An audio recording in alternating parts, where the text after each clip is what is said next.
Hello students, gate 2023 syllabus और paper pattern की पूरी कंप्लीट जानकारी मैं आज दूंगा इस वीडियो के माध्यम से। 2023 का एग्ज़ाम जो होने वाला है गेट फरवरी में होने वाला है। 4 तारीख के बाद सभी के अलग अलग ब्रांच अलग अलग स्ट्रीम के वाइज आपके एग्जामिनेशन होने वाले हैं। तो हमारे पास कम्प्लीटली जो है जनवरी का पूरा माह रहता है और दिसंबर का लगभग 20 से 25 दिन आपको मिल रखते हैं, 20 से 22 दिन लगभग आपको मिल रहे हैं। मोटे मोटे तौर पर देखा जाए तो 50 दिन तो आपके पास कंप्लीट, वैसे 50 से ज़्यादा ही हैं, लेकिन हम 50 डेज़ अगर मान के चलें तो काफ़ी होता है। 50 डेज़ बहुत ज़्यादा होते हैं। और मैंने ये देखा भी है जो अच्छे स्कोर भी करते हैं स्टूडेंट, तो वो बाद का जो 1 से 1.5 महीने का जो समय रहता है इसमें ही वो करते हैं। भले ये बात सच है कि जिन्होंने बहुत डीप स्टडी करी होती है पीछे, वो ज़्यादा यहाँ पर इफ़ेक्टिव काम करते हैं लास्ट टाइम पे, लेकिन हम इस 50 डेज़ को या 55 डेज़ को जितना हमारे पास बाकी है, कैसे हम परफेक्ट से परफेक्ट सुपर फास्ट तरीके से हम कैसे इसको एक स्मार्ट स्टडी के तौर पर हम कैसे इसको एक बढ़िया स्कोर करके हम कैसे मतलब इसको बनाएं। इस सेशन में मैं आपको बताऊंगा 2023 का सिलेबस, पेपर पैटर्न, क्योंकि डियर स्टूडेंट एक्चुअली में ऐसा बिल्कुल नहीं है कि समय कम है, समय खूब है, अभी हम खूब कर सकते हैं इसमें मेहनत।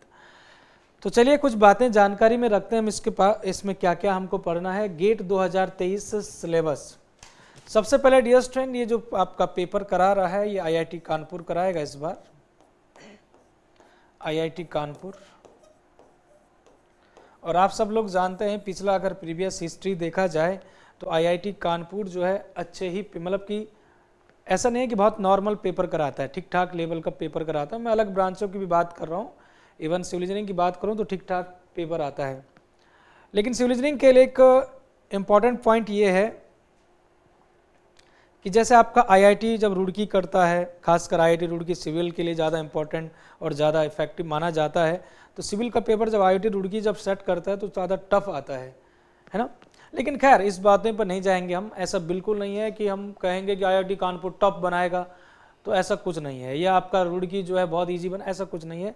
हल्का सा थोड़ा बहुत वेरिएशन आ सकता है सब्जेक्ट के परसेंटेज का, वेटेज का, और जो पैटर्न रहता है वो सब सेम थिंग रहे, सेम टू सेम रहेगा। ठीक है, चलिए खैर हमारा जो मेन मोटिव है आज यहाँ पर आपको बताना है क्या क्या रहेंगी बातें। डियर स्टूडेंट एक्चुअली में सब लोगों को पता होगा भी और होना भी चाहिए, लेकिन हम आज शुरुआत कर रहे हैं एक्चुअली में।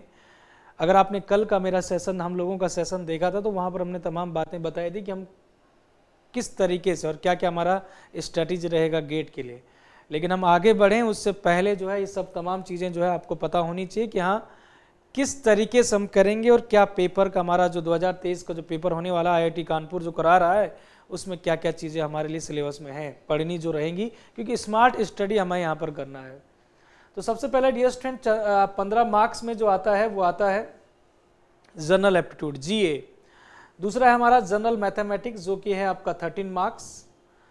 और अगर हम टोटल सब्जेक्ट क्वेश्चन की देखें बात तो 72 मार्क्स। सब्जेक्ट के क्वेश्चन का मतलब है यहाँ पर, जैसे मैं बात करूँ सिविल इंजीनियरिंग को हम पढ़ाएंगे तो सिविल इंजीनियरिंग की बात हो रही है, मतलब कि 3 पार्ट में डिवाइड हो गया इनडायरेक्टली देखा जाए तो 15 मार्क्स का जनरल एप्टीट्यूड।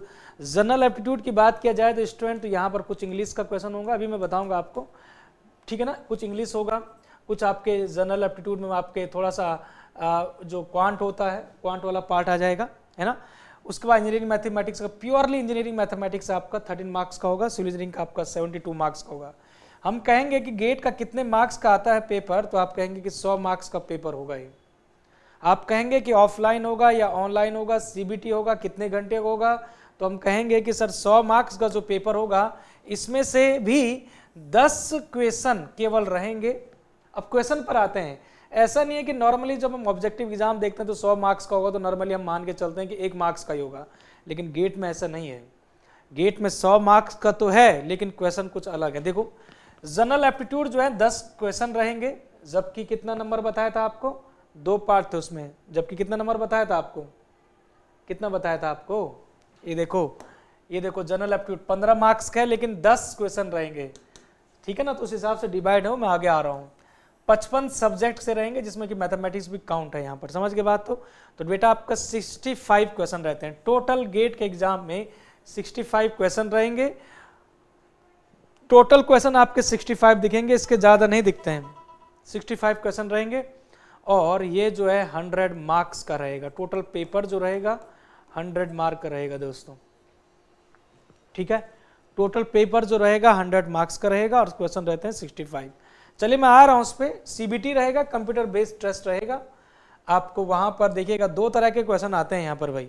एक 1 मार्क्स आता है, अगर मैं सिविल इंजीनियरिंग की बात करूँ यहाँ पर एक 2 मार्क्स आता है, ठीक है ना। इनमें नेगेटिव मार्किंग भी है, उस पर भी आ रहा हूँ मैं आपको। तो 1 मार्क 2 मार्क, 2 मार्क वाले में आपको ऐसा भी हो सकता है कि आपको फिल भी करना पड़े, वहाँ पर आपको टाइप करके फिल भी करना पड़ सकता है, डिजिट के साथ, 2 नंबर के साथ, 2 डेसिमल तक। पेपर का टाइम कितना होगा, तो हम कहेंगे कि सर 3 घंटे का पेपर होगा। कितने टाइम का होगा, 3 घंटे का पेपर होगा। चलिए अब यहाँ पर कंप्लीट जानकारी आपको इसमें मिलने वाली, स्लाइड में आपको मिलने वाली, ध्यान से देखते रहेगा, ओके। चलेगा, सबसे पहले डियर स्टूडेंट हम बात करते हैं यहाँ पर सब्जेक्ट की।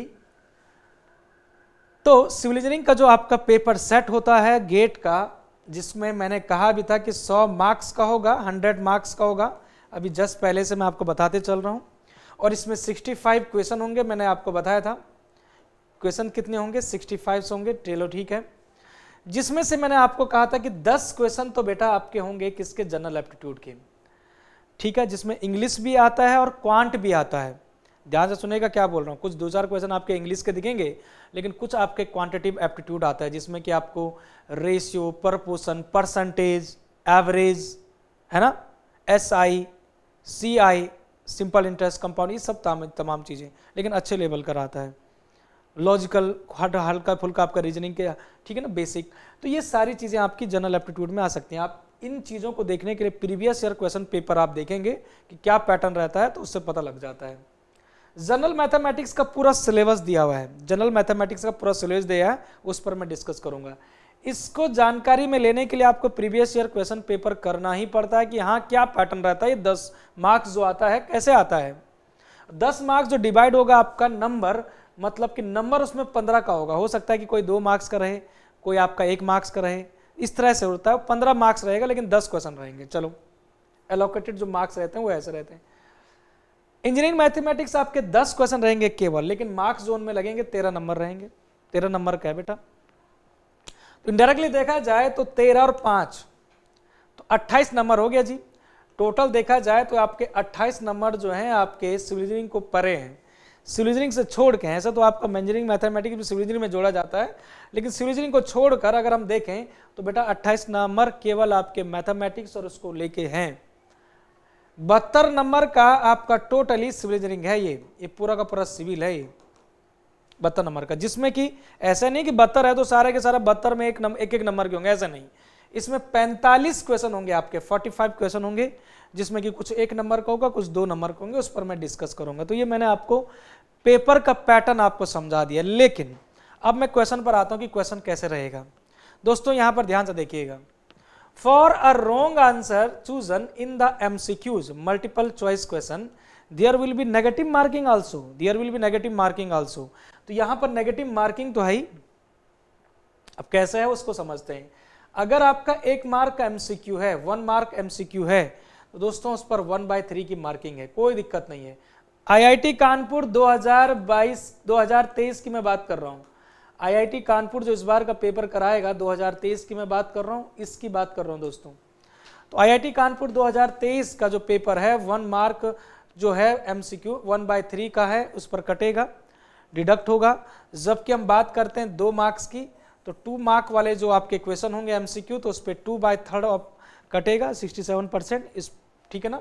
2/3 पर ये 1/3 भाई 0.33, 0.67, 0.66। तो इस तरह से आपका नेगेटिव मार्किंग है। अब आते हैं डियर स्टूडेंट हमारा सिलेबस क्या है।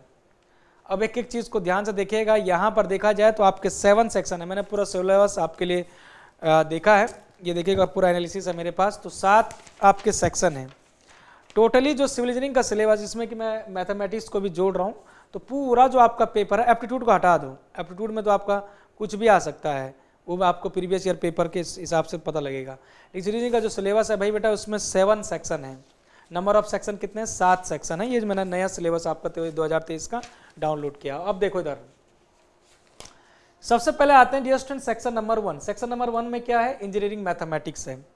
इंजीनियरिंग मैथमेटिक्स में लीनियर अलजेब्रा, कैलकुलस आपको पढ़ना पड़ेगा, और ऑर्डिनरी डिफरेंशियल इक्वेशन, आपको partial differential equation, probability and statics खूब क्वेश्चन आया है, और न्यूमेरिकल मेथड्स आपको पढ़ना है। इतने तो हो गए आपके भाई। ये वाला आपका 4 ईयर सीरीज आपने पढ़ा होगा। मैथमेटिक्स में तो सभी लोग जितने भी बीटेक किए होते हैं, first math, second math, third math, 3 maths तो हम पढ़ते ही हैं। तीनों मैथ्स का एक कंक्लूजन है ये। मैट्रिक्स हम लोग पढ़ते ही हैं, कैलकुलेस तो हम पढ़ते ही हैं, डिफरेंशियल, इंटीग्रल, ये चीजें पढ़ते हैं, है ना। यहाँ पर आपका पार्शियल डेरिवेशन मतलब कि आपका डिफरेंशियल, 4 ईयर सीरीज पढ़ते ही है। आपका यहाँ पर प्रोबेबिलिटी वाला चैप्टर इंपॉर्टेंट हो जाता है, इससे भी क्वेश्चन आते हैं। तो ये कोई नई चीज नहीं है हमारे लिए वैसे, बस ये है कि थोड़ा सा इसमें एडिशनल टाइम देना होता है जब हम गेट को फोकस करते हैं, गेट एग्जामिनेशन को। ऐसा बिल्कुल नहीं है कि डिग्री वाले विद्यार्थियों के लिए कुछ अलग ही सिलेबस है, हमने पढ़ा ही नहीं बेटा। 4 साल 3 साल तो कम से कम 2 साल तो हम पढ़ते ही पढ़ते हैं इसको, 3 सेमेस्टर तो पढ़ते, तो ऐसा कुछ भी नहीं है। चलिए जी सेकंड सेक्शन पर आते हैं। सेकंड नंबर सेक्शन जो है हमारा, सेक्शन नंबर 2 जो है structural analysis, sorry structural engineering. अब देखिएगा जो सिलेबस इन्होंने बनाया है ना भाई, बहुत मजेदार सिलेबस है।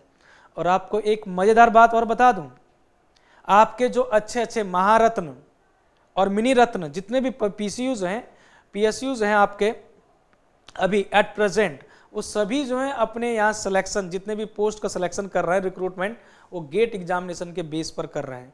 और गेट एग्जामिनेशन का मतलब है, इनडायरेक्टली मैं ये कहूँगा कि जो आपकी बड़ी बड़ी महारत्न कंपनी है उनमें अगर आपको नौकरी चाहिए अच्छे पद पर, है ना, तो उसके लिए आपको गेट का सिलेबस बहुत अच्छे से पढ़ना पड़ेगा, गेट एग्जाम में अच्छा स्कोर करना पड़ेगा, है ना। मतलब सिविल इंजीनियरिंग की बहुत अच्छे से डेप्थ पर नॉलेज होनी चाहिए, मतलब कि खासकर जो सिलेबस बनाया गया है इसको तो बहुत अच्छे से पढ़ना ही पड़ेगा।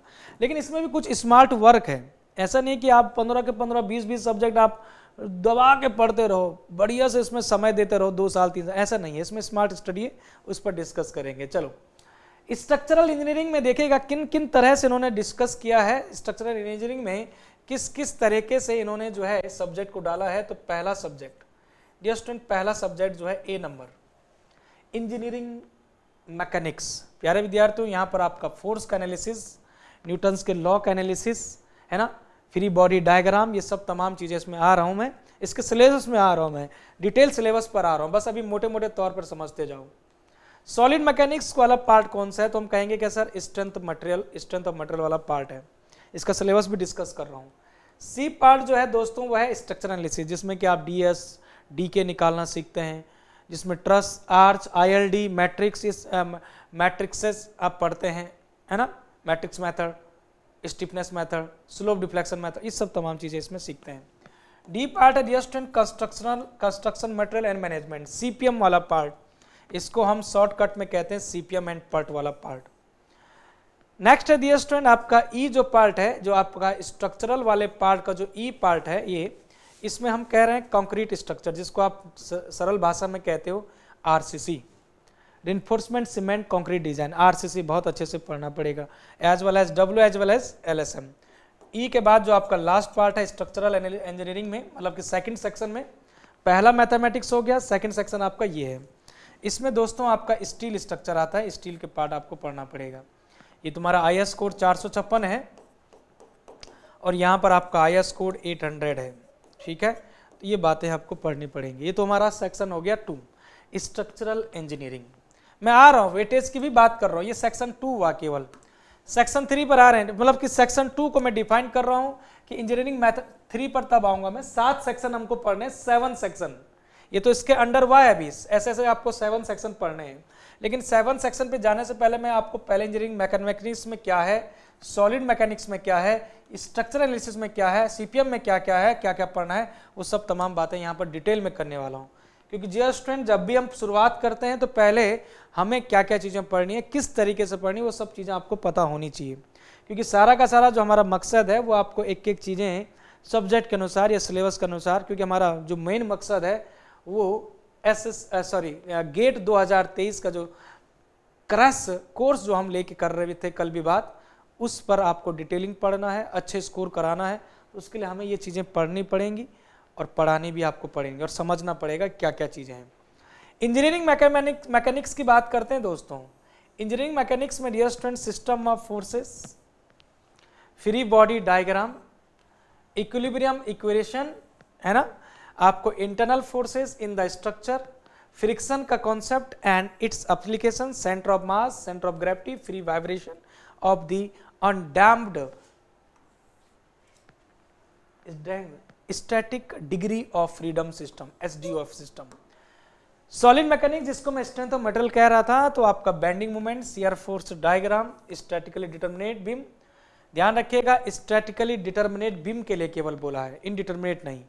इनडिटर्मिनेट नहीं बोला है इसका मतलब आपके फिक्स्ड बीम इनडिटर्मिनेट है, propped cantilever beam indeterminate beam है ना। स्टैटिकली डिटर्मिनेट बीम में कौन कौन से आते हैं सर? एक आता है आपका सिंपली सपोर्टेड बीम जिसमें कि आपका एक एंड फिंज होगा, दूसरा रोलर होगा। दूसरा कौन सा आता है सर? कैंटिलीवर बीम वाला है। भले पढ़ेंगे हम उसको भी, ऐसा कुछ नहीं, पढ़ना उसको भी है, डिस्कस उसको भी करना है, लेकिन फोकस इन पे करना पड़ेगा। तीसरा बीम कौन सा होता है सर? ओवरहैंग बीम होगा। ओवरहैंग वन साइड हो सकता है या ओवरहैंग टू साइड हो सकता है कि नहीं? हो कि नहीं? होगा तो सिंपल सपोर्ट में ही ना, एक सपोर्ट हिंज होगा तो दूसरा रोलर होगा इसमें भी। तो यही तो आपका स्टैटिकली डिटरमिनेट बीम कहलाता था, जिसमें DS 0 होता था, डिग्री ऑफ। खैर इस बारे में डिस्कस करेंगे। सिंपल स्ट्रेस थ्योरी आपको पढ़ना है, स्ट्रेन रिलेशनशिप पढ़ना है, सिंपल बेंडिंग थ्योरी पढ़ना है आपको, फ्लेक्चर एंड शियर स्ट्रेसेस पढ़ने हैं, शियर सेंटर के बारे में पढ़ना है, यूनिफॉर्म टॉर्जनल वाला चैप्टर पढ़ना है, ट्रांसफॉर्मेशन ऑफ स्ट्रेस बहुत इंपॉर्टेंट है, यहाँ पर मोर सर्कल की बातें हमको पढ़नी है, प्रिंसिपल स्ट्रेस जिसको हम कहते हैं डियर स्टूडेंट, ये पढ़ना है। बकलिंग ऑफ द कॉलम मतलब कि कॉलम वाला चैप्टर पढ़ना है, combined and direct bending stress भी पढ़ना है। अगर यहाँ पर गौर करें, अगर आप ध्यान से यहाँ पर अगर आप गौर करें, स्ट्रक्चर वाला जो इस सॉलिड मैकेनिक्स वाला जो पार्ट है डियर स्टूडेंट, सेकंड वाला पार्ट, तो इसमें कहीं मैं स्प्रिंग एनालिसिस नहीं देख रहा हूँ। अगर मैं यहाँ पर देखूँ आपके सामने ही पूरा का पूरा, तो स्प्रिंग वाला पार्ट को नहीं पढ़ना है, स्प्रिंग भी नहीं है और थिक एंड थिन सिलेंडर वाला पार्ट भी नहीं है, मैं साफ साफ देख रहा हूँ। तो इसको हम नहीं करेंगे क्योंकि कोई फायदा नहीं है, समझ के बात को। तो आपका स्प्रिंग वाला पार्ट क्यों समय देना है उसको। और वैसे भी 2-3 ही फॉर्मूले तो स्प्रिंग में लगते हैं। अगर मैं आपको पिछले अगर अनुभव देखूं मैं पिछले सालों के, तो स्प्रिंग से अगर क्वेश्चन आया है तो मैं करवाऊंगा, नहीं आया होगा तो मैं नहीं करवाऊंगा, उसमें समय नहीं देना उसमें फालतू का, ठीक है। चलिएगा, ये तो था सॉलिड मैकेनिक्स की बात। अब आते हैं डियर स्टूडेंट स्ट्रक्चर एनालिसिस की बात। स्ट्रक्चर एनालिसिस तो भैया आप लोग सब लोग जानते हैं, ये तो स्पेशली जो है डिग्री के स्टूडेंट के लिए ही बनाया गया है सब्जेक्ट, तो डिप्लोमा वाले वैसे भी नहीं पढ़ते हैं। तो स्ट्रक्चर में बेटा सबसे पहले ही आप क्या पढ़ते हो, जो कि डिप्लोमा वालों के लिए भी इंपॉर्टेंट होता है, statically determinate beam, indeterminate structure, है ना, by force, energy method, method of the superposition, analysis of the truss, obviously truss पढ़ना है, आर्चेज हमको पढ़ने हैं, बीम्स पढ़ने हैं, केबल भी पढ़ना है आपको, फ्रेम्स पढ़ने हैं, डिस्प्लेसमेंट मेथड पढ़ना है। 2 तरह के मेथड होते हैं भाई, किसी भी स्ट्रक्चर को एनालिसिस करने के 2 मेथड होते हैं, एक फोर्स मेथड ऑफ एनालिसिस और एक होता है डिस्प्लेसमेंट मेथड ऑफ एनालिसिस। क्या होता है sir? Displacement method of analysis, displacement method of analysis. तो ये भी हो गया और ये भी हो गया, दोनों को हमको पढ़ना पड़ेगा क्योंकि डिस्प्लेसमेंट वाले में ही तो है ये, देखो slope deflection, moment distribution method, influence line method, देखो स्टिफनेस और फ्लेक्सिबिलिटी मैट्रिक मेथड, तो ये मैट्रिक्स मेथड है एक्चुअली में। वैसे तो मैट्रिक मेथड स्पेशली लिखा नहीं है लेकिन पढ़ना पड़ेगा हमको, ठीक है। ये बातें हैं डियर स्टूडेंट आपके, यहाँ पर ऐसा नहीं है जबरदस्ती आपको जो है सब कुछ पढ़ना है, जैसे कि ब्रिज इंजीनियर लोग पढ़ने लग जाते हैं, ब्रिज इंजीनियरिंग। वैसे जब हम इंजीनियरिंग सर्विस की बात करते हैं तो वहाँ पर ब्रिज इंजीनियरिंग साफ साफ तौर पर लिखा हुआ है, लेकिन इसके सिलेबस में है नहीं, क्यों फालतू समय देना है, तो नहीं देना है यहाँ पर, ठीक है। तो स्ट्रक्चर एनालिसिस का भाई सेकंड जो पार्ट था ये हो गया। तीसरा जो पार्ट आता है डियर स्टूडेंट, ये कंस्ट्रक्शन मटेरियल में आता है, कंस्ट्रक्शन मटेरियल और मैनेजमेंट वाले में, जिसमें हम कह रहे थे CPM अपर्ट, इसमें कंस्ट्रक्शन मटेरियल पढ़ने हैं दोस्तों। स्ट्रक्चरल स्टील के बारे में आपको जानकारी होनी चाहिए, भैया स्टील भी कई तरह के होते हैं तो उनको पढ़ना है। कंपोजिशन पढ़ने हैं, कंपोजिशन का मतलब है कि स्टील के कंपोजिशन कौन कौन से हो सकते हैं। कंपोजिशन में क्या होगा? कार्बन कंटेंट होगा और भाई आपका निकेल होगा, मॉलिब्डेनम होगा, फास्फोरस, सिलिकॉन, ये माइल्ड स्टील, ये सब चीजें पढ़नी है। मटेरियल प्रॉपर्टीज पढ़नी है, बिहेवियर्स उनके पढ़ने हैं, कंक्रीट के बारे में पढ़ना है डियर स्टूडेंट, उसके कॉन्स्टिट्यूएंट पढ़ने हैं, मतलब कि सीमेंट के बारे में, मतलब कि आपके फाइन एग्रीगेट के बारे में, कोर्स एग्रीगेट के बारे में। तो ये सब आपका BMC वाला जोन भी इसमें टच हो जाता है। उसके बाद मिक्स डिजाइन जो आपका IS कोड है ना, मिक्स डिजाइन का है उसको पढ़ना है, short term and long term properties पढ़नी है, कंस्ट्रक्शन मैनेजमेंट, अब आ गया आपका टाइप ऑफ द, अब आपका एक्चुअल सीपीएम जनरेट हुआ है, type of the construction project, planning and network analysis, ये देखिएगा पर्ट आ चुका है, अब सीपीएम आ चुका है, कॉस्ट एस्टिमेशन, ये तुम्हारा जो है कॉस्ट एस्टिमेशन भी इसमें पढ़ना पड़ेगा। तो ये चीजें हो गई आपकी यहां से कंस्ट्रक्शन। नेक्स्ट आपका जो पार्ट है ये किसके पार्ट हम पढ़ रहे हैं, स्ट्रक्चरल इंजीनियरिंग पर पार्ट पढ़ रहे हैं। पहला मैथमेटिक्स हुआ था, दूसरा सेक्शन हुआ था स्ट्रक्चरल एनालिसिस, स्ट्रक्चरल इंजीनियरिंग, तो उसके पार्ट हो रहे हैं अभी ये। कंक्रीट स्ट्रक्चर जिसमें मैं आरसीसी कह रहा था, आरसीसी स्ट्रक्चर जिसमें कि working stress method, limit state method, मैंने कहा था ना कि दोनों पढ़ने रहते हैं, साफ साफ लिखा है। Design of the beam, beam का डिजाइन करना है आरसीसी बीम का, स्लैब का पढ़ना है, कॉलम पढ़ना है, बॉन्ड एंड डेवलपमेंट लेंथ पढ़ना है। मैं आपको बता दूं कि यहाँ पर जबरदस्ती फालतू की चीजें मत पढ़िएगा। जैसे कि हम लोग जब आरसीसी पढ़ते हैं, जब मैं जे और ए वाले में पढ़ाता हूँ आरसीसी को, तो वहाँ पर हम फुटिंग भी पढ़ते हैं, रिटर्निंग वॉल भी पढ़ते हैं। एक्चुअली में हम लोग जो है वहाँ पर आपके स्टीयर भी मैं पढ़ा लेता हूँ, है ना। तो इतनी चीज़ें, मुझे वाटर टैंक भी पढ़ा लेता हूँ, तो मुझे नहीं लगता कि कुछ पढ़ने की जरूरत है यहाँ पर इतनी सारी चीज़ें। सीधे सीधे आप बॉन्ड और डेवलपमेंट लेंथ के लिए बीम को डिजाइन कर लेना, कॉलम को पढ़ लेना, स्लैब को पढ़ना है, बीम को पढ़ना है। और उसके बाद ये मत छोड़ना, ये बहुत इंपॉर्टेंट है, प्री स्ट्रेस कंक्रीट बीम, इससे तो आपके अच्छे अच्छे क्वेश्चन आए हुए हैं, इसको जरूर पढ़ना। तो जितना समय हम वहाँ लगाते हैं उससे अच्छा यहाँ लगाएंगे ना जो आपके क्वेश्चन आते हैं। क्लियर है यहाँ तक? चलो, तो आरसीसी की बातें यहाँ पर भी हो गई हमारी। नेक्स्ट आते हैं steel structure dear student, IS code 800। IS code 800 की बात करते हैं हमारे पास। आईएस कोड 800 में डियर स्टूडेंट अगेन वही चीज, वर्किंग स्ट्रेस मेथड और limit state method, limit state design, दोनों ही चीजें हमको पढ़नी है। और दूसरी बात यह है कि design of the tension, tension member हमको पढ़ना है और कंप्रेशन मेंबर पढ़ना है। भाई आपको स्टील के बीम पढ़ने पड़ेंगे, आई सेक्शन, मतलब बीम का मतलब यहाँ पर आई सेक्शंस होता है भाई, गर्डर जो होते हैं, ठीक है, उनके बारे में पढ़ना है। कॉलम भी पढ़ना है, कॉलम बेस पढ़ने हैं, कनेक्ट, अब देखिएगा सबसे इंपॉर्टेंट कनेक्शन नहीं छोड़ सकते आप। अब कनेक्शन में कुछ नहीं लिखा है यहाँ पर, कनेक्शन में कुछ नहीं लाया, तो इसका मतलब आपको रिवेटेड कनेक्शन भी पढ़ने पड़ेंगे, आपको बोल्ट भी पढ़ने पड़ेंगे, क्योंकि बोल्ट से भी क्वेश्चन आया होगा, बोल्टेड कनेक्शन भी पढ़ने होंगे, और तीसरा आपको वेल्डेड कनेक्शन भी पढ़ना होगा। तो ये हो गया आपका वेल्डेड कनेक्शन। दोस्तों आपका सिंपल कनेक्शन तो पढ़ना ही है, लेकिन जनरली हम क्वेश्चन जो देखते हैं थोड़ा सा टफ जब करता है, 2 मार्क्स में जो आते हैं, तो वो असेंट्रिक लोडेड कनेक्शन पढ़ने हैं। पिछली बार के क्वेश्चन एग्जाम में देखा जाए तो असेंट्रिक लोडेड क्वेश्चन पढ़ रखा है। बीम कॉलम कनेक्शन पढ़ने, प्लेट गर्डर आपको पढ़ना है, ऑब्वियसली स्टील स्ट्रक्चर का पार्ट है ये भी, और आपको ट्रसेस तो पढ़ने ही है दोस्तों। और सबसे मजेदार बात यह, आपका प्लास्टिक एनालिसिस जो है अलग से पढ़ना ही है। प्लास्टिक एनालिसिस जो है हम एक्चुअली में स्टील स्ट्रक्चर में ही उसको हम पढ़ते हैं, लेकिन एक छोटा सा अलग से ही एक सब्जेक्ट में हम गिन लेते हैं वैसे उसको, लेकिन आपका वो भी, ये सारे के सारे पार्ट जो है स्ट्रक्चरल इंजीनियरिंग में आ रहा है। सेक्शन नंबर 2 में ये हमारे आ रहे हैं।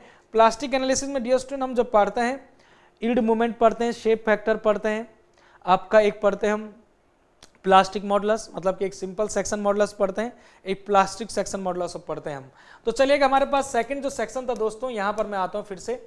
हमारे पास सेक्शन नंबर 2 जो है खत्म हो चुका है, जिसमें कि हमने इंजीनियरिंग मैकेनिक्स की, सॉलिड मैकेनिक्स की, स्ट्रक्चरल एनालिसिस की, कंस्ट्रक्शन मटेरियल और मैनेजमेंट का पढ़ लिया, कंक्रीट स्ट्रक्चर का और स्टील स्ट्रक्चर का पार्ट पढ़ लिया है। हम आते हैं दोस्तों अब जाके हमारे पास, अब आते हैं हम सेक्शन नंबर 3।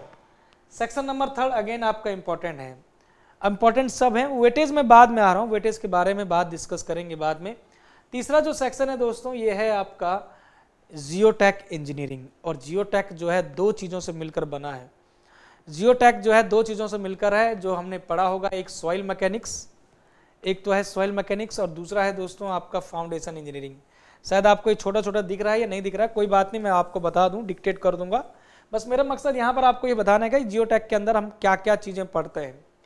सॉइल मैकेनिक्स में 3 phase system, phase relationship, index property, unified Indian standard classification of the soil, permeability chapter, 1 dimensional flow, seepage flow, 1 dimensional flow, flow net पढ़ना है, uplift pressure, piping system, capillarity, seepage force, principle of effective stress, quicksand condition, compaction of soil, 1 dimensional consolidation, time rate of the consolidation, shear strength, Mohr circle of effective and total shear strength, parameters, stress strain characteristic of the clay and sand, and then stress path system.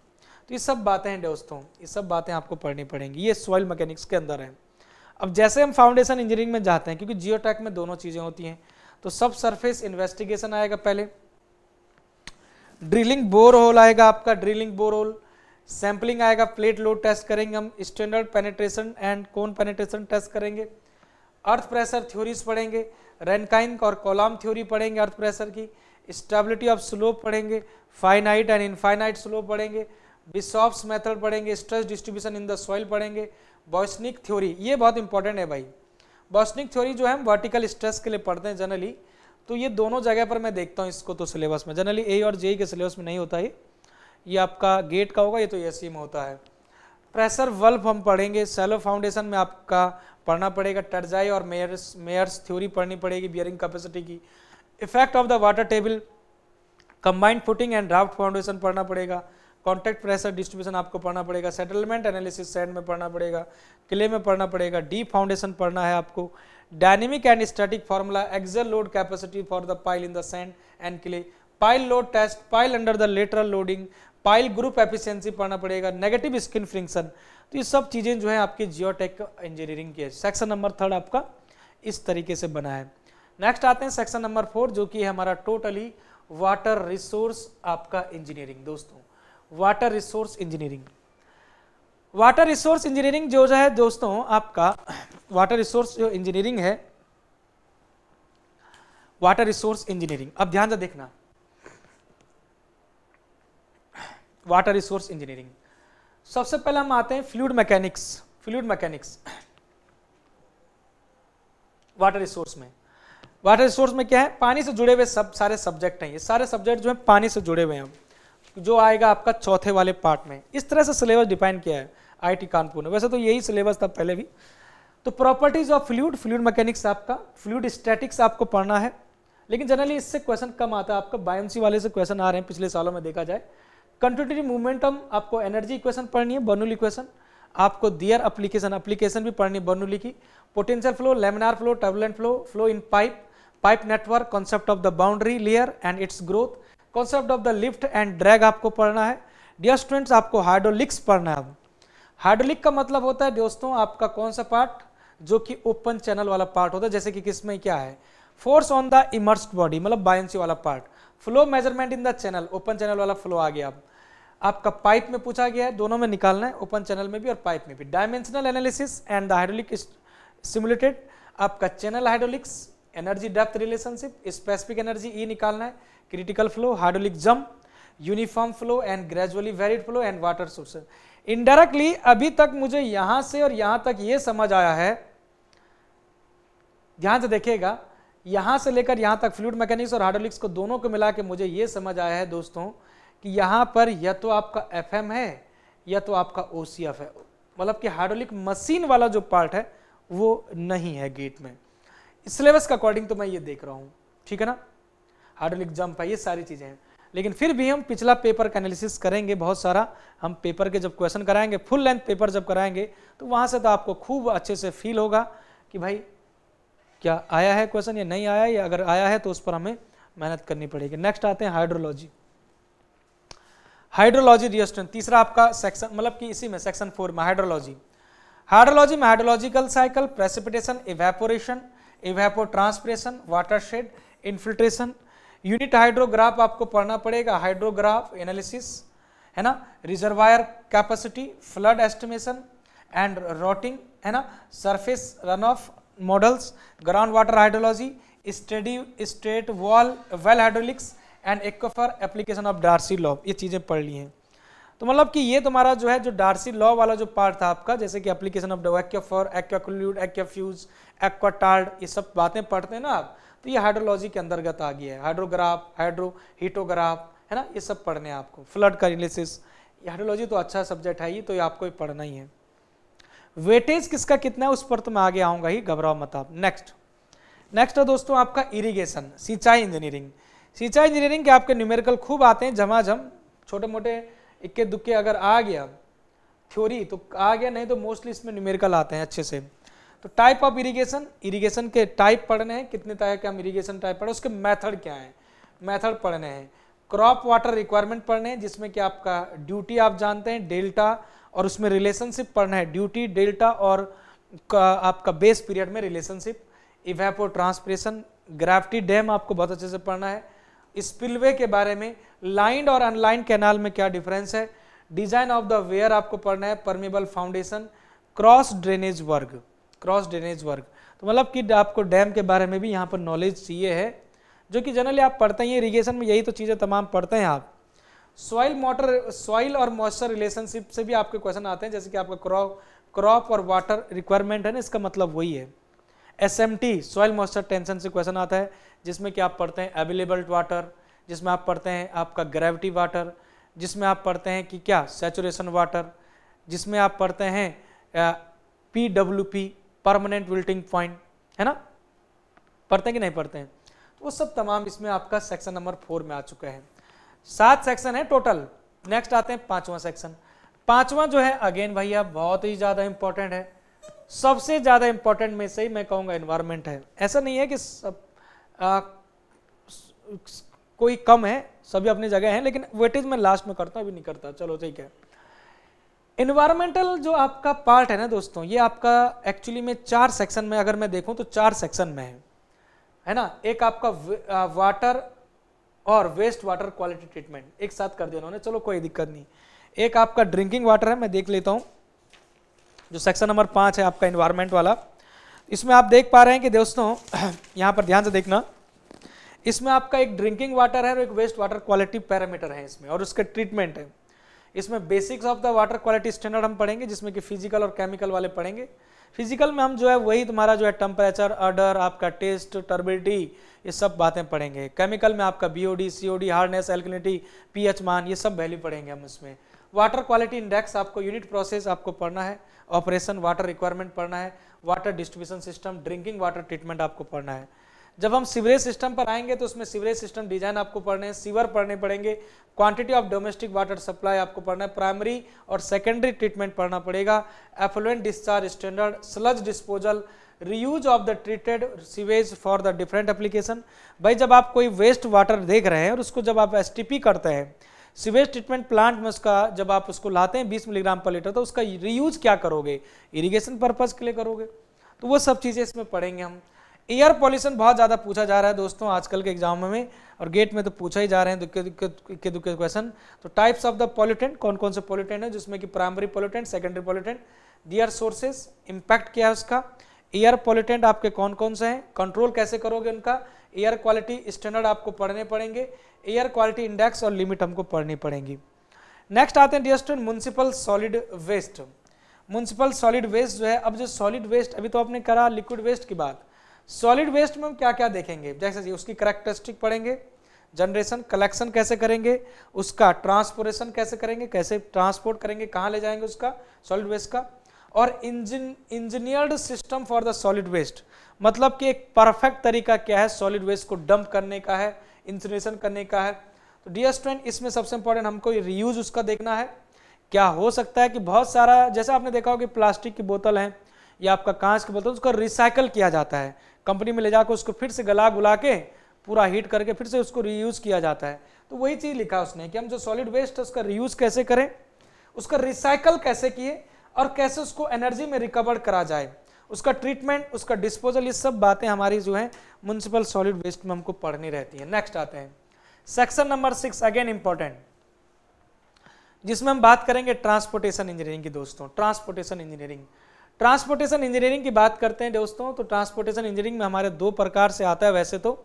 एक आता है transportation engineering की बात करें तो हमारे पास transport में देखा जाए भाई, या तो आपका रेलवे वाला होगा या तो आपका हाईवे वाला होगा, क्योंकि हम आपका जो वाटर वे वाला है वो नहीं पढ़ते, हम एयर वे पढ़ते हैं, या तो आपका हाईवे पढ़ते हैं, या तो आपका जो वाटर वे होता है उसको नहीं पढ़ते हम, ठीक है। बस इसमें से भी अब आपका सबसे ज़्यादा इंपॉर्टेंट ये वाला है, हाईवे वाला है। देखो पढ़ लेते हैं सबसे पहले ट्रांसपोर्टेशन इंफ्रास्ट्रक्चर, जैसे कि ज्योमेट्रिक डिजाइन ऑब्वियसली है, आपको उसमें सुपरलेशन पढ़ना है, कैम्बर के बारे में जानकारी रखनी है, उसमें आपको पढ़ना है कि भैया शोल्डर क्या होता है, कैरिज वे क्या होता है ना, आप सुपरलेशन देते क्यों, सेटबैक डिस्टेंस क्या होता है, OSD क्या होता है। तो ज्योमेट्रिक डिजाइन में हम ये पढ़ेंगे cross section element, side distance, horizontal and vertical alignment, ये सब आपका इसमें आ गया ज्योमेट्रिक डिजाइन में। बहुत मतलब कि स्पेशली साफ साफ लिखा है ज्योमेट्रिक डिजाइन बहुत बढ़िया से, इसलिए ज्योमेट्रिक डिजाइन आपको पढ़ना पड़ेगा तरीके से। खैर ज्योमेट्रिक डिजाइन को मैं डील करा रहा हूँ आपको, मैं ही डील करूंगा इसको, मतलब सॉरी ट्रांसपोर्टेशन इंजीनियरिंग को, तो इसका तो कंप्लीट पोस्टमार्टम आप समझो।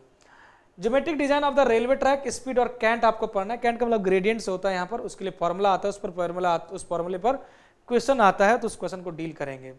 Concept of the airport runway length, dear student आ रखा है इस पे क्वेश्चन, स्पेशली मेंशन है, जो चीजें मेंशन है उस पर आपके क्वेश्चन आया है। हो सकता है कि आपके अलग अलग जब एग्जाम मतलब हर जगह ना आया हो, लेकिन कहीं ना कहीं आता है कुछ ना कुछ।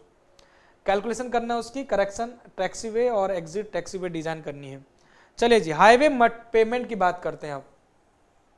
ट्रांसपोर्टेशन और इंफ्रास्ट्रक्चर में तो ये पढ़ना ही पढ़ना है, अलग अलग से, मतलब कि बहुत ही मजेदार सिलेबस है भाई गेट का। मतलब कि एक बार कोई गेट का सिलेबस पढ़ ले तो आपका तसल्ली से, ईमानदारी से, तो मतलब कि उसको रीजनिंग की बहुत अच्छे से नॉलेज हो जाती है, ये सच है। क्योंकि गेट का सिलेबस इस तरह से डिफाइन है कि आपको रीजनिंग की कंप्लीट नॉलेज है सच में। और इससे भी बहुत डबल जो बात है वो ईएससी का होता है, फिर इंजीनियरिंग सर्विस एग्जामिनेशन का। खैर अभी हम गेट की बात करें तो हाईवे मटेरियल में दोस्तों आपका पढ़ना है। हाईवे मटेरियल में आप सब लोग जानते हैं क्या क्या होते हैं हाईवे मटेरियल में, बताओ। हाईवे मटेरियल में आपको एग्रीगेट पढ़ना है, तो आता है क्वेश्चन, मैं पढ़ाऊंगा आपको एग्रीगेट के बाद आपको पढ़ना है जी बिटवीन का हल्का फुल्का टेस्टिंग को पढ़ के जाना है। आपको एग्रीगेट के टेस्टिंग पढ़ना है, टार के बारे में पढ़ना है ना, एग्रीगेट के टेस्टिंग भी पढ़ना है। डिजायरेबल प्रॉपर्टी और टेस्ट हमको पढ़ना है इसके मटेरियल के। डिजायरेबल प्रॉपर्टी बिटुमिनस की पढ़नी है। पेविंग मिक्स जो भी है, design factor for the flexible and rigid payment, design flexible and rigid payment using the IRC, Indian road codes, Indian road Congress IRC जो है उसके कोड के गाइडलाइंस। अब आते हैं डियर स्टूडेंट, एक्चुअली में ट्रांसपोर्टेशन इंजीनियरिंग के अंदर ही हम ट्रैफिक इंजीनियरिंग पढ़ते हैं, एक चैप्टर हमारे पास। तो इस ट्रैफिक चैप्टर को अलग ही से उसने दे दिया है। देखो क्या क्या है, traffic study analysis, traffic flow, traffic speed, peak flow, peak hour factor, accident study, statistical analysis है ना of traffic data, microscopic and macroscopic parameter of the traffic flow, fundamental relationship, traffic sign, signal design by the Webster method, types of the intersection, highway capacity. दोस्तों ये Webster method पर 100% question आता ही आता है। Webster analysis अगर आपने कभी मेरा हाईवे का क्लास किया हो तो वहां पर मैं समझाता हूं, लेकिन टेंशन न लो, मैं इस पर क्वेश्चन आपको करवा के छोड़ूंगा, सिखा के छोड़ूंगा। तो ये तो हो गई आपके ट्रांसपोर्टेशन इंजीनियरिंग की बातें भाई, ठीक है। Next and one of the most important topics and last one is the geometric आपका इंजीनियरिंग। 7th नंबर जो आपका सेक्शन है दोस्तों सिलेबस में, ये आपका है 7th जियोमेट्रिक इंजीनियरिंग। दोस्तों ये आपका जियोमेट्रिक इंजीनियरिंग, जियोमेट्रिक्स कई लोग तो जानते नहीं जियोमेट्रिक्स में क्या होता है भाई। ये सर्विंग को कहा जाता है, इनडायरेक्टली ये सर्वे है। सर्विंग तो पढ़ते हैं ना जी, सभी लोग पढ़ते हैं सर्विंग। तो सर्विंग में देखिएगा दोस्तों आपका जियोमेट्रिक इसलिए बोला है कि कुछ इसमें एडिशनली रहती है चीजें जो आप जे और ए में नहीं पढ़ते हैं। अब देखिएगा क्या क्या है, देखिएगा सभी चीजें कॉमन है, कुछ कुछ तो प्रिंसिपल ऑफ सर्विंग भाई, प्रिंसिपल ऑफ सर्विंग है ना। आपका एक होल सर्कल, आपका एक दो प्रिंसिपल लगते हैं, वो बताऊंगा आपको। एरर पढ़ने हैं आपको, दियर एडजस्टमेंट, मैप पढ़ने हैं आपको, स्केल पढ़ना है, कोऑर्डिनेट सिस्टम आपको पढ़ना है, डिस्टेंस एंड एंगल मेजरमेंट पढ़ना है। डिस्टेंस एंड एंगल मेजरमेंट का मतलब यहाँ पर एक कंपास वाली की बात कर रहा है, ये कंपास की बात कर रहा है, इसलिए जो घबराने की जरूरत नहीं, कंपास सर्वे भी आपको पढ़ना ही है। लेवलिंग पढ़ना है, ट्रिग्नोमेट्रिक लेवलिंग भी पढ़ना है, ट्रैवर्सिंग पढ़ना है, ट्रायंगुलेशन पढ़ना है, सर्विंग ट्रायंगुलेशन सर्वे पढ़ना है। टोटल स्टेशन जनरली आप छोड़ के जाते हैं, लेकिन इसके क्वेश्चन भी आपको डिस्कस करने होंगे। हॉरिजॉन्टल और वर्टिकल कर्व तो पढ़ना ही है दोस्तों। फोटोग्रामेट्रिक आप किसी की बात में कर रहा था, ये नई चीज होती है इसमें ऐड, फोटोग्रामेट्री और remote sensing, scale, flying height, basics of the remote sensing and GIS. मतलब कि जियोमेट्रिक में यही चीज जो जीआईएस जीपीएस वाला जो पार्ट है ना, हल्का फुल्का ये भी जो है आपका इसमें ऐड किया जाता है। जनरली बीटेक में जब हम लोग जो पढ़ते थे तो जीआईएस जीपीएस इलेक्टिव होता था, मतलब चूजन होता था, मतलब कि वो होता था चॉइस पर होता था। लेकिन बहुत सारे लोगों ने पढ़ा भी होगा, नहीं भी पढ़ा होगा, लेकिन टेंशन न लो, इसके भी जो प्रीवियस ईयर क्वेश्चन होंगे उसकी मदद से हम सीखेंगे कि हाँ किस किस लेवल तक और क्या क्या चीज़ें इसमें होती हैं। तो ये जो तमाम था डियर स्टूडेंट आपका ये सब सिलेबस था। मतलब कि मैं मोटे मोटे तौर पर कहूँ मोटे मोटे तौर पर देखूं डियर स्टूडेंट तो हमारे पास टोटली जो सिलेबस है, एक बार फिर से रिपीट कर रहा हूं, 7 सिलेबस है सिविल इंजीनियरिंग का, जिसमें कि इंजीनियरिंग मैथमेटिक्स पहला सेक्शन, स्ट्रक्चरल इंजीनियरिंग आपका सेकंड सेक्शन, जिसमें कि आपका इंजीनियरिंग मैकेनिक्स, सॉलिड मैकेनिक्स, सोम, आपका आरसीसी, स्ट्रक्चर एनालिसिस, सीपीएम और कंक्रीट टेक्नोलॉजी और स्टील पढ़ना था। सेक्शन नंबर 3 था आपका डियर स्टूडेंट आपका जियो टेक इंजीनियरिंग, सॉइल और फाउंडेशन। सेक्शन 4 था आपका वाटर रिसोर्स, मतलब कि जिसमें एफएम भी है, आपका ओसीएफ भी है, हाइड्रोलॉजी भी है, इरिगेशन भी है, सब तमाम चीज़ें थी। इन्वायरमेंट इंजीनियरिंग में आपका वेस्ट वाटर, आपका ड्रिंकिंग वाटर, आपका air pollution, noise pollution, solid आपका वेस्ट मैनेजमेंट भी है।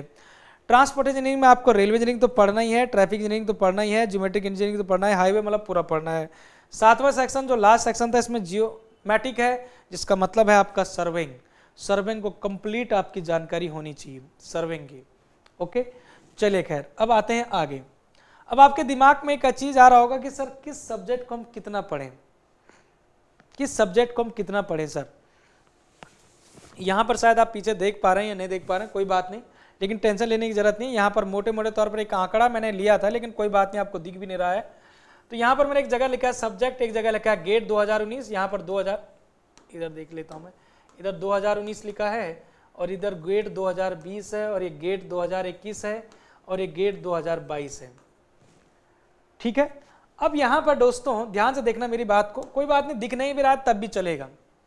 गेट 2019 की मैं बात करूं तो सबसे बड़ा जो मोटा मोटा सबसे ज्यादा मैं देखिएगा ये इसका वेटेज जो है ना जनरल एप्टीट्यूड का, ये हर साल सेम रहता है, ये तो आपको पता ही है, क्योंकि डियर स्टूडेंट 100 नंबर का आना है भाई, 100 नंबर का आना है ना, 100 नंबर का आना है, तो जनरल एप्टीट्यूड भी तो 15% रख ही रहा है ना अपने आप में वेटेज अकेला, समझ रहे बात को। तो ये 15% ये जनरल एप्टीट्यूड दिख रहा होगा आपको, यहाँ पर लिख देता हूँ मैं जनरल एप्टीट्यूड GA, 15% 15% 2020 में, 15% 2021 में, 14% 2022 में। ओके उसके बाद देखा जाए तो डियर स्टूडेंट सबसे पहले जो वेटेज पे देखा जाए 2019 में देखा जाए तो ये है तुम्हारा डियर स्टूडेंट जियोटेक, मतलब कि सॉइल 16%, यहाँ पर 14.5%, यहाँ पर 15%, यहाँ पर 13%, ठीक है ना। यहाँ पर था आपका 16%, यहाँ पर था आपका 14.5%, 15%, यहाँ पर है 13%। ये कौन है, सॉइल मैकेनिक्स है, ठीक है ना। उसके बाद आपका इन्वायरमेंटल इंजीनियरिंग की बात करते हैं डियर स्टूडेंट, 9% इन्वायरमेंट है, EVS लिख रहा हूँ इन्वायरमेंटल इंजीनियरिंग। उसके बाद 11%, अगेन 11% और ये है 10%। नेक्स्ट आपका डियर स्टूडेंट तीसरे नंबर पर आपका ट्रांसपोर्टेशन इंजीनियरिंग। ट्रांसपोर्टेशन इंजीनियरिंग जो है आपका हाईवे वाला पार्ट, हाईवे और रेलवे दोनों मिलाकर मैं कह रहा हूँ 11%, 9% और 7%, ठीक है ना, इस तरह से। उसके बाद है डियर स्टूडेंट आपका इंजीनियरिंग मैथमेटिक्स, तो आपका भाई रहता ही है हमेशा, 13% है यहाँ पर, 2022 में भी 13% है, 11.5% है, 10.5% है दोस्तों। अगर देखा जाए तो उसके बाद मेरा अगर मैं देखूँ यहाँ पर तो जियोमेट्रिक भी खूब पूछा जा रहा है, देखो ना 14.5% पूछा गया था 2022 में, है ना। जियोमेट्रिक्स का मतलब जो आपका सर्वेइंग वाला जो पार्ट है। ओके सर्वेइंग के बाद दोस्तों यहाँ पर आते हैं हम ऊपर, यहाँ पर आते हैं हम यहाँ पर ऊपर फ्लूइड मैकेनिक्स में। फ्लूइड मैकेनिक्स आपका 7.5%, 8%, 9%। तो फ्लूइड मैकेनिक्स अगर मैं यहाँ पर ऑर्डर लगाऊं तो डियर स्टूडेंट एक्चुअली में मोटे मोटे मैंने जो सब्जेक्ट देखे हैं मोटे मोटे तौर पर, वैसे आरसीसी भी आपका 5% में खूब है, 5% में ठीक है, 5% का भी होता है। अच्छा इंजीनियरिंग मैकेनिक्स का तो भाई एक के दुक्के क्वेश्चन आ रहे हैं, 0%, 1%, इस तरह से पढ़ना तो पड़ेगा ही आपको ना। सॉलिड मैकेनिक्स भी 4% में ठीक है, सो मतलब।